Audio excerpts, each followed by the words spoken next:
이제 일상에서 성령의 충만함을이라고 하는 제목으로 말씀을 좀 나누려고 하는데요. 인류 역사에서 15세기에서 17세기는 대항해 시대라 이렇게 불려졌습니다. 인류 문명의 황금기이기도 했지요. 탐험가들과 선원들이 거대한 범선을 타고 미지의 세계를 개척하며 그곳에서 금은 보화를 비롯하여 갖가지 자원들을 끌어내 왔습니다. 그러나 그 이면에는 선원들을 죽음으로 몰아넣었던 괴혈병의 공포가 도사리고 있었습니다. 겉보기에 선원들은 건장하고 또한 건강해 보였지만 오랜 항해로 인해서 채소와 과일을 먹지 못하자 비타민 성분들이 몸에 부족해졌고 결국 이것으로 인해서 목숨까지 잃는 일들이 잦았던 것이지요. 더욱 안타까운 것은 자신들이 병들어가고 있다, 내가 지금 몸이 약해져가고 있다라는 것을 이 선원들은 알지 못한 채 앓고 있었다라는 것입니다. 결국 그들에게 필요했던 것은 더 큰 배, 더 안락한 삶의 환경이 아니라 생명의 본질, 오늘 우리의 삶을 이끌어 가시는 그 주요 요소들이 무엇인가를 깨닫지 못한 채 살아갔다는 거지요. 그런데 오늘 스가랴 선지자가 바라보았던 예루살렘도 이와 같았습니다. 바벨론 포로 생활에서 돌아온 이 백성들은 성전을 재건하고 금식하며 겉으로는 너무나 아름답고 경건한 신앙의 모습을 이어갔습니다. 그러나 하나님은 스가랴 7장에서 이 백성들의 영적인 상태를 책망하기에 이릅니다. 왜 책망하셨느냐? 백성들은 고아와 과부를 압제하고 나그네를 외면했노라 성경은 적고 있습니다. 외형적인 성전은 세워졌지만 이들은 정작 하나님을 잃어버린 채 살아가고 있었습니다. 신앙의 외형과 형식은 남아 있었지만 그 안에 담겨있는 진정한 사랑은 식어버리고 말았던 것이지요. 그저 겉으로만 회복된 것처럼 보였으나 실제로는 영적으로 병들어가고 있었다라는 것입니다. 그런데 문제는 이것이 스가랴 시대만의 문제는 아니라는 사실이겠지요.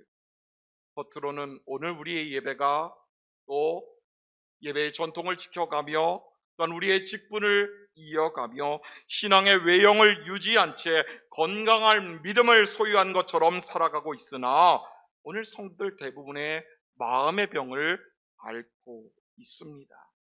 치열한 삶 현장에서 겪는 이 세상의 압박이 내면의 영성을 점점 메말라가고 또한 무너뜨리고 있다라는 것이지요. 어느 순간 나에게 하나님이 계신가? 하나님 정말 살아계신가? 이 임재의 역사를 잃어버린 채 관계는 단절되고 뜨거웠던 첫사랑의 불꽃도 사그라들어서 영적으로 탈진한 채 하루하루를 연명하고 있는 것이 어쩌면 오늘 우리들의 모습과도 같다라는 것입니다. 그러나 여러분, 하나님은 이러한 영적인 목마름과 무너짐을 그대로 내버려 두지 않으십니다. 그래서 오늘 본문 스가랴 8장에서 놀라운 회복의 선포를 우리에게 주십니다. 영적으로 무너진 공동체에 다시 하나님의 영이 임할 때에 이들의 삶이 새롭게 달라지고 새로운 삶을 살아가게 된다, 이렇게 성경은 말씀하고 있는데요. 우리 본문 3절 말씀 우리 함께 읽지요. 내가 시온에 돌아와 예루살렘 가운데에 거하리니. 아멘. 하나님 오늘 우리에게 말씀하십니다. 내가 너희에게로 다시 돌아오겠노라. 그리고 너희의 마음, 너희의 삶의 자리 가운데 함께 하겠노라 말씀하고 있습니다. 어느 순간 무너진 우리의 삶의 자리를 회복의 역사로 채워가시고 또 그 은혜는 교회뿐만 아니라 백성들의 삶, 일거수일투족을 변화시키기 시작했다라는 겁니다. 결국 성령 충만이라는 것은 잃어버렸던 하나님의 임재가 오늘 우리의 삶 가운데 다시 회복되는 것, 끊어졌던 아름다운 영적인 교제가 다시 회복되는 것, 이것을 의미하는 것이지요. 그러면 여러분, 진정 성령 충만한 삶의 정수, 그 본질은 무엇일까요? 하나님의 영이 머무시는 사람의 일상이 어떠한 모습으로 나타나야 하는지 오늘 성경은 우리에게 일깨워주고 있지요. 오늘 말씀을 상고하면서 우리의 무너진 영성이 회복되고 또한 일상의 삶 속에서 성령께서 베풀으시는 그 평강과 부요한 은혜를 일평생 누리시는 신봉의 모든 성도들 되시기를 주님의 이름으로 축복합니다. 그러면 우리의 삶 가운데 나타나는 이 성령 충만의 모습, 성령 충만한 삶의 정수는 무엇일까? 1부 때 이것을 좀 길게 했더니 잘 따라오지 못하시더라고요. 2부 때는 짧게 하겠습니다. 따라해 볼까요? 평화입니다. 성령 충만한 사람들의 모습 가운데 나타나는 것 무엇이라고요? 평화.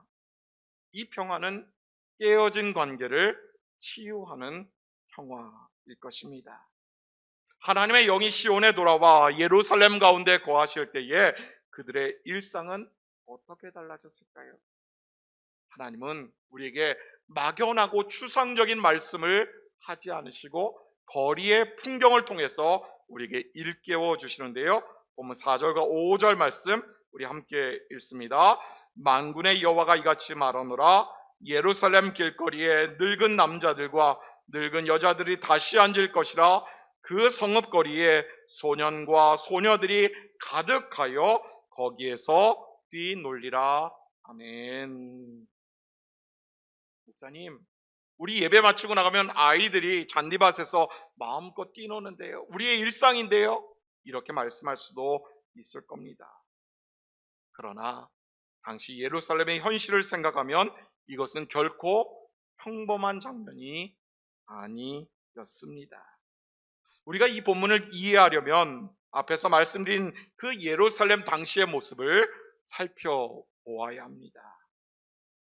한국전쟁이 끝나고 고향으로 돌아온 대부분의 귀향민들이 무엇에 놀라느냐? 처음은 무너진 집과 건물들에 놀랍니다. 그리고 또 무엇에 놀라느냐? 따뜻했던 이웃 간의 관계가 다 끊어진 것에 놀랬다라고 이야기들 합니다. 삶이 팍팍하다 보니 다른 사람을 살필 수 있는 여력이 없었던 거지요. 마찬가지로 바벨론 포로 생활을 마치고 돌아온 백성들이 마주한 예루살렘은 여전히 상처투성이었습니다. 중요한 것은 폐허가 된 성벽 또한 건물들보다 더 심각한 것은 사람들의 마음 가치였습니다. 앞서도 말씀드렸지요. 저들은 고아와 과부를 압제했습니다. 나그네를 외면했습니다. 이래야 했다고 하나님은 백성들을 책망하시지. 성전은 재건되었습니다. 화려함은 되찾았을지 모르겠으나 공동체의 관계는 무너졌고 사랑과 긍휼은 식어버렸습니다. 여러분, 공동체의 건강을 어디서 살펴볼 수 있느냐? 가장 강한 사람이 아니라 가장 연약하고 힘겨운 삶을 이어가는 사람들이 얼마나 편안하게 안전하게 살아가는지를 보면 그 공동체의 건강을 알 수 있습니다. 그래서 하나님은 회복된 공동체의 모습을 노인과 어린아이들이 평안히 살아가는 모습으로 이 거리의 풍경으로 알려주신 거지. 따라서 본문에 등장하는 이 노인과 어린아이들의 이 모습은 단순히 여러 세대가 한자리에 모여 있었구나라고 하는 세대 공존의 장면만을 의미하지 않습니다. 백발의 노인들이 지팡이를 짚고 거리에서 평안히 앉아있을 수 있는 세상, 소년과 소녀들이 두려움 없이 뛰어놀 수 있는 것은 공동체 안에 그만큼 안전하다, 서로를 신뢰한다라는 이 회복의 역사가 나타났음을 의미하는 하는 것이지요. 이것이 바로 성경이 말하는 샬롬의 의미일 것입니다.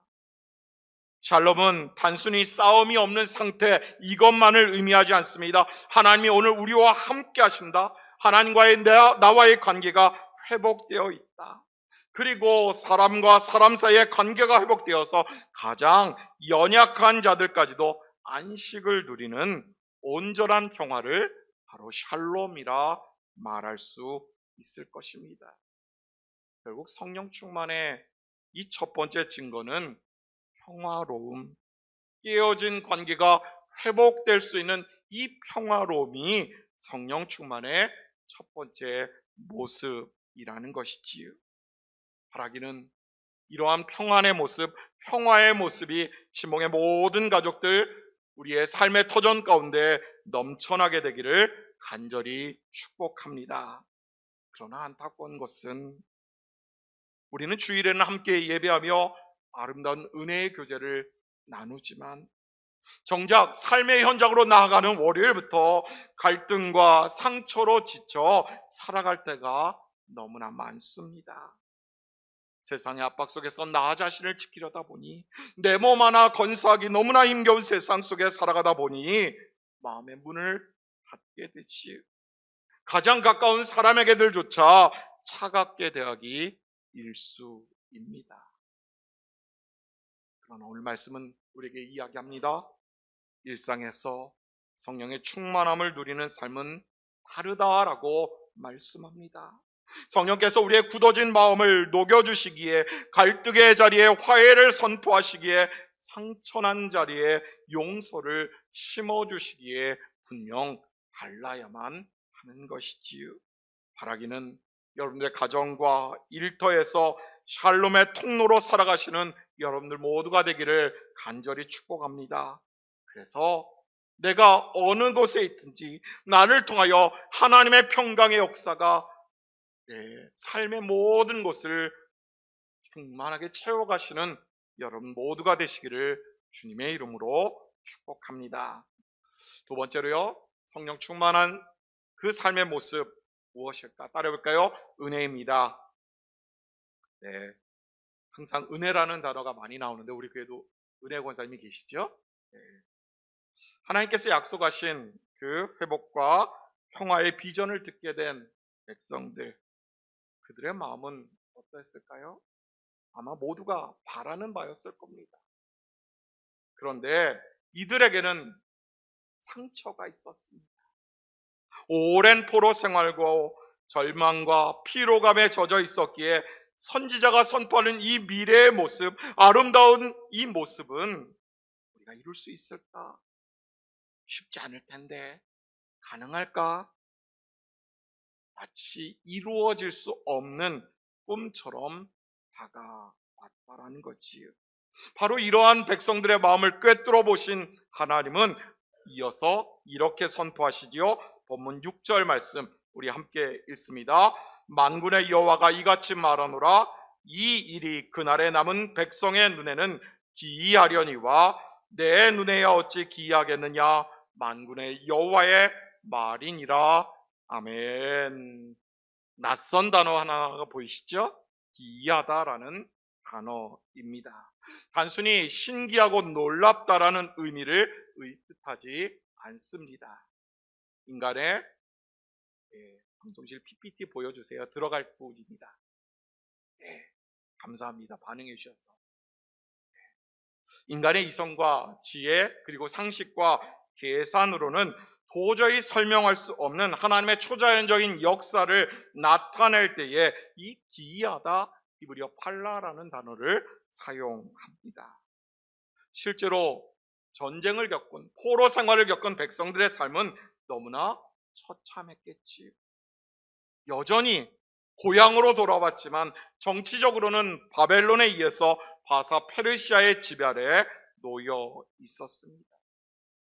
그리고 이 즈음에 경제적으로는 오랜 기간 가뭄과 흉작에 시달리고 있었습니다.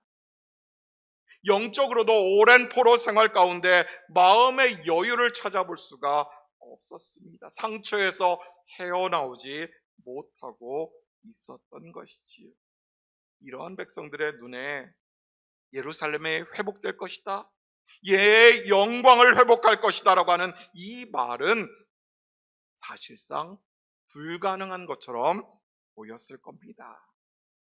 그래서 하나님이 이렇게 말씀하시지요. 이 일이 그날에 남은 백성의 눈에는 기이하려니와, 믿기지 않겠지만 그러면서 하나님은 덧붙여 말씀하시죠. 내 눈에야 어찌 기이하겠느냐라고 말씀하십니다. 인간에게 불가능한 것처럼 보일지라도 하나님께는 결코 어려운 것이 아니라는 것입니다. 백성들의 눈에 막막한 막다른 길처럼 보이는 그곳이 하나님께서 함께 하시는 자리면 그것은 바로 새로운 출발점이 될 수 있습니다. 무너진 예루살렘과 메마른 공동체, 바로 그곳이 하나님의 손안에 붙들릴 때에 다시 살아날 수 있음을 의미하는 것이지요. 따라서 그 옛날 이스라엘 백성들이 붙잡아야 할 것은 자신들이 아니라 인간의 한계를 넘어 일하시는, 역사하시는 하나님의 능력이었습니다. 오늘 우리 또한 마찬가지지요. 내 힘으로 이 어려움을 이겨내 보리라, 내 능력으로 한번 버텨내 보리라, 이것이 아니라 내 안의 한계를 넘어 일하시는 그 하나님의 능력을 힘입어 보리라 다짐하시는 여러분들 모두가 되기를 간절히 소망합니다. 따라서 성령 충만의 두 번째 증거는 바로 현실에 갇히지 않는 하나님의 가능성을 믿는 것, 바로 이것이 성령 충만한 자의 누릴 수 있는 은혜인 것이지요. 사랑하는 여러분, 오늘 우리도 수많은 불가능 앞에 서 있습니다.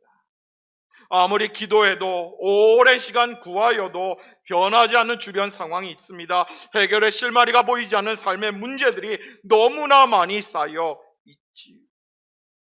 우리의 눈에는 더 이상 희망이 없어 보일 수도 있습니다. 그러나 일상에서의 성령 충만함을 누리는 사람은 현실보다 하나님을 바라봅니다.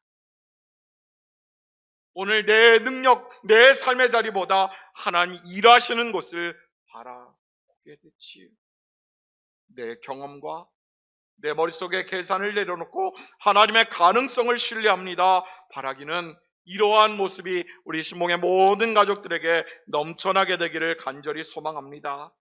포기하고 싶었던 문제를 다시 한번 하나님께 맡겨드립니다. 지금도 내 삶 가운데 역사하시는 그분 앞에 그 하나님의 능력을 기대합니다. 입술로 고백하며 한 걸음 한 걸음 믿음의 여정을 이어가시는 여러분 모두가 되시기를 주님의 이름으로 축복합니다. 성령 충만한 삶의 모습, 세 번째는 무엇이냐 따라해볼까요? 정착입니다. 정착은 다른 말로 표현하면 뿌리 내리기, 이렇게 이야기할 수 있을 것 같은데요, 우리는 그러면 믿음으로써 어디에 뿌리를 내려야 할까요? 하나님 안에, 하나님의 집에.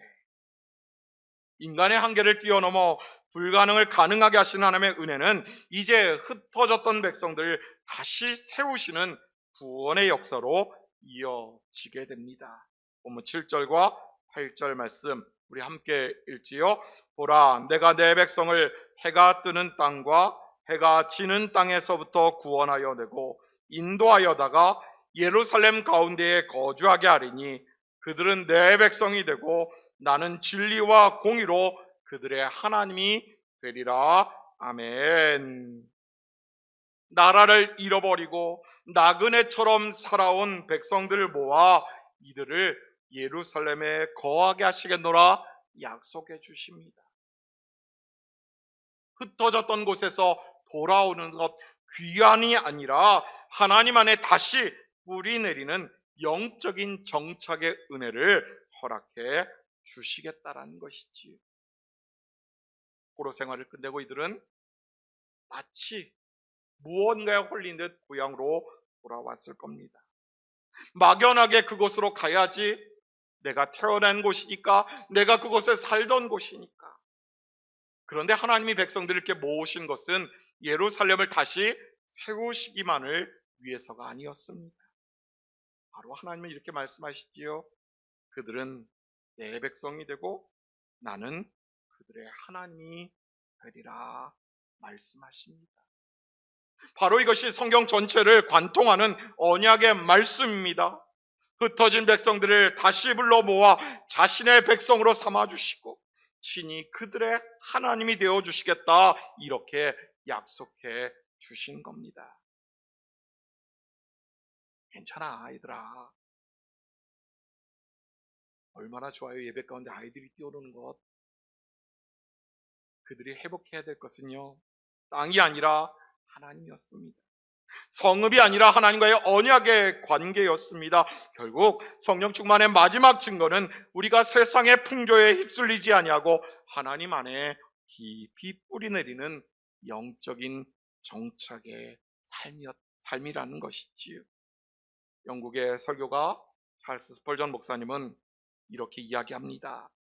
배를 안전하게 만드는 것은 화려한 돛이 아니라 깊이 내려진 닷이다. 우리의 신앙도 마찬가지 아닐까요? 중요한 것은 이스가랴 선지자가 바라보았던 완전한 회복의 역사가 바로 예수 그리스도의 십자가로 인하여 우리에게 이루어졌다라는 사실일 것입니다. 십자가 위에서 보혈을 흘려심으로 인하여서 우리의 죄로 막힌 담을 허물어 주셨고, 또한 우리에게 샬롬의 은혜를 덧입혀 주셨습니다.